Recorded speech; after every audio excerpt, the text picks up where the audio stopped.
खबर भोजपुरी सिनेमा से जुड़ी है और आप सुन रहे हैं भोजपुरी मैडम से नमस्कार। पावर स्टार पवन सिंह के साथ मधु शर्मा के इस गाने ने धूम मचा कर रखा हुआ है, इंटरनेट पर ट्रेंड कर रहा है। दोस्तों, power star Pawan Singh Bhojpuri film industry के मशहूर और प्रमुख अभिनेता हैं, जिन्होंने कई हिट फिल्में दी हैं। उनकी आवाज और उनका गायन भोजपुरी सिनेमा की शान है। मधु शर्मा भी एक जानी मानी भोजपुरी फिल्म अभिनेत्री हैं, जिन्होंने कई सफल फिल्मों में काम किया है।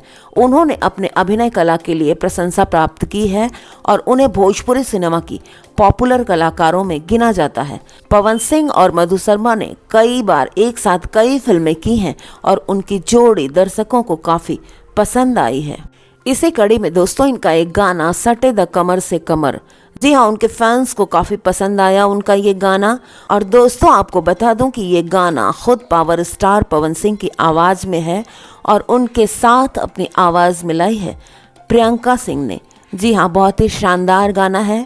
जी हाँ, बहुत ही शानदार गाना है पावर स्टार पवन सिंह और मधु शर्मा का, जिसे उनके फैंस कई बार देखते हैं, फिर भी उनका मन नहीं भरता। दोस्तों, वीडियो अच्छी लगी हो तो लाइक कर दीजिएगा, चैनल को सब्सक्राइब करके वीडियो शेयर भी कर दीजिएगा। Thank you.